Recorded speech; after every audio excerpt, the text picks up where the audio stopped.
kerja untuk aku. Siap, Mbak. Setelah ini, kamu tidak bisa mundur lagi. Aku Sri. Erna. Mbak Dini.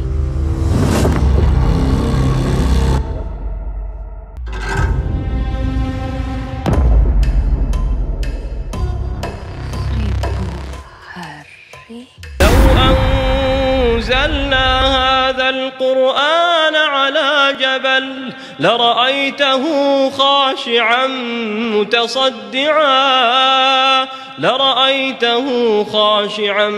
متصدعا من خشية الله وتلك الأمثال نضربها للناس لعلهم يتفكرون. Assalamualaikum good people, welcome back to Ashraf channel. Guys, korang ingat tak lagi dengan filem KKN Desa Penari? Aku rasa semua orang pernah tengok cerita tu kan. And now kita dah ada satu filem baru yang ada teori yang sangat menarik, kisah belakang yang sangat-sangat menyeramkan, and hasil daripada tweet Twitter orang yang sama, which is Mr. Simple Man. Aku rasa korang tahu cerita apa ni? Yes, Sewu Dino. Kita akan kupas kejap lagi tentang fakta-fakta menarik dan kewujudan apa benda Sewu Dino ni. Kita akan kupas semuanya. Jangan lupa tekan like, subscribe juga hit bell notification guys. Kita lain intro macam biasa. Let's roll it.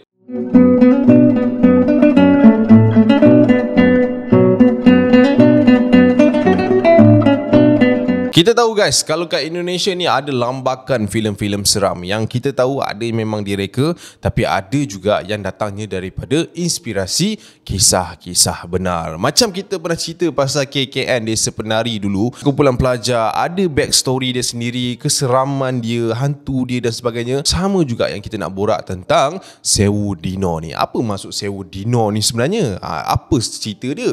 Jom kita selami sendiri. Okey, pada awalnya filem ini dikatakan telah mengolah idea sebanyak 7 kali kerana mereka cuba untuk menggarapkan dengan sesuainya untuk budaya orang sana. Itu paling penting sekali lah. Diorang cuba nak titik beratkan. Alright. So filem seram Indonesia yang diarahkan oleh Kimo Stamboel sebenarnya hanya mengambil masa 40 hari sahaja untuk selesai penggambaran. Ui, laju tu kan. And macam aku cakap tadi, apa maksud sebenarnya Sewu Dino ni? Sewu Dino ni sebenarnya kalau dalam bahasa Jawa maksudnya 1000 hari. Benda ni simbolik untuk memperingati orang yang telah meninggal dunia. Ada juga kefahaman yang kata Sewu Dino ni juga merupakan salah satu nama bagi satu sihir atau ritual yang amat kuat dan bahaya serta hanya orang-orang yang tertentu sahaja mampu melakukannya. Okay, alright, so itu introduction dia, pengenalannya. Jom kita borak tentang apa fakta-fakta yang menarik tentang kisah benar di sebalik filem Sewu Dino.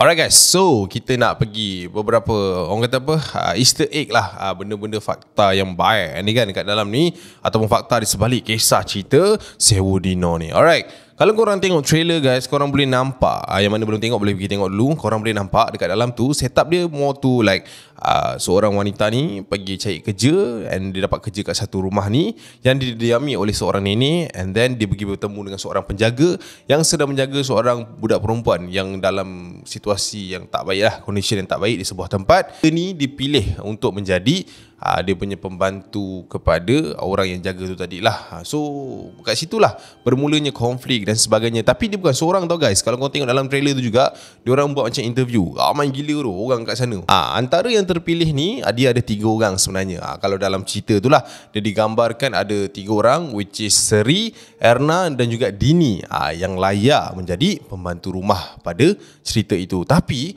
kalau diikutkan inspirasi daripada kisah benar, sebenarnya hanya seorang sahaja pembantu yang berjaya dipilih, dan dia ni pergi ke kampung and then dia berjaya jadi pembantu rumah. Sebab apa? Dia seorang sahaja yang layak dan juga menepati syarat-syarat yang diberikan oleh nenek tersebut. Okey, tadi kan ada pembantu kan, aku cakap kan, yang jaga orang tu kan. Nama pembantu tu adalah Mbah Tamin. Dia ni seorang lelaki lah. Kalau dalam filem guys, kau boleh nampak watak Mbah Tamin ni, dia macam orang muda, bapak-bapak macam tu lah, yang jaga perempuan ni. Tapi sebenarnya kalau ikutkan kisah benar, umur dia ni memang sangat-sangat tua.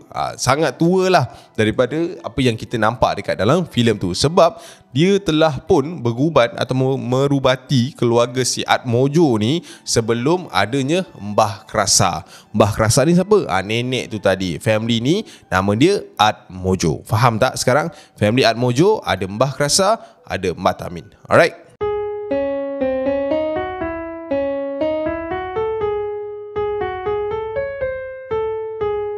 Kalau kita dah borak pasal fakta-fakta filem ni, kita takkan tak nak borak pasal watak, kan? Of course, akan ada watak yang diinspirasikan, namanya daripada kisah yang sebenar. Ada watak yang direka and apa backstory tentang watak tersebut. Okay guys, dalam cerita ni, watak yang paling jadi tumpuan adalah Mbah Krasa Atmojo, which is nenek tu. Watak nenek tu, Mbah Krasa tu, dia ni ada seorang cucu, macam aku cakap tadi. Cucu dia ni tak sihat, kena, yalah, something bad happen to her lah. Alright, so nama cucu dia ni adalah Dela Atmojo, yang difahamkan terkena buatan orang selama 1000 tahun.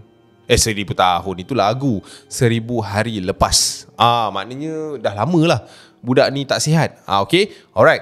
And dalam cerita ni juga, kalau korang perasan, diorang menggunakan bunga-bunga untuk merawat Dela Atmojo ni.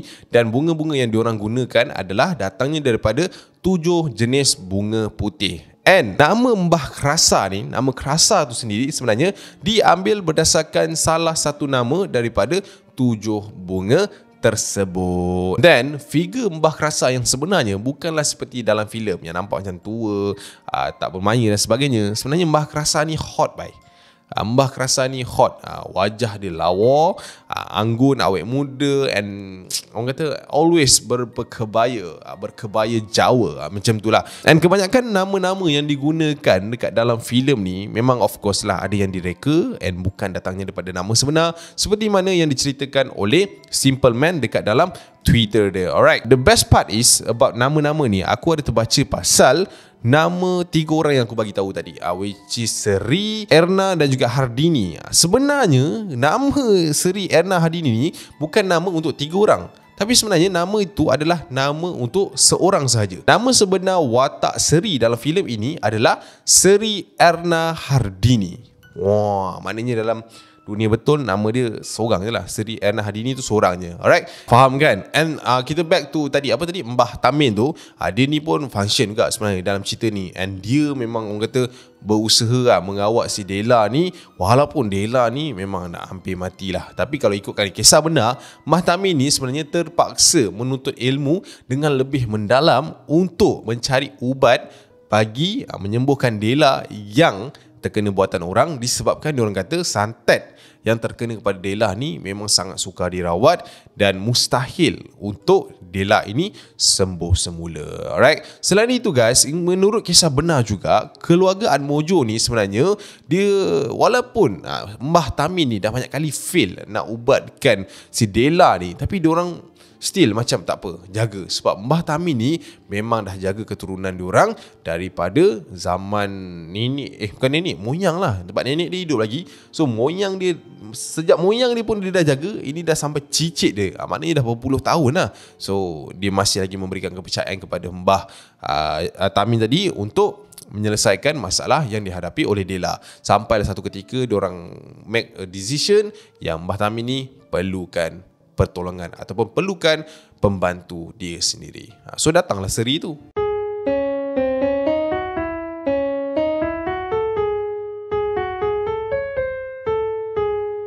So sekarang boleh faham lah kan, dia punya perbezaan. Ada orang kata apa, angle sini dengan angle sini, dia nampak berbeza. Okay, kita back to nama Mbah Krasa tadi yang aku cakap. Kerasa tu kan datang daripada bunga kan, nama bunga. Alright, daripada mana pula datangnya bunga kerasa ni? Okey, bunga kerasa ni yang dikaitkan dalam cerita ni sebenarnya berada di kawasan Gunung Lawu. Kalau ikutkan cerita daripada orang-orang Indonesia, Gunung Lawu ni memang bukan tempat biasa-biasa.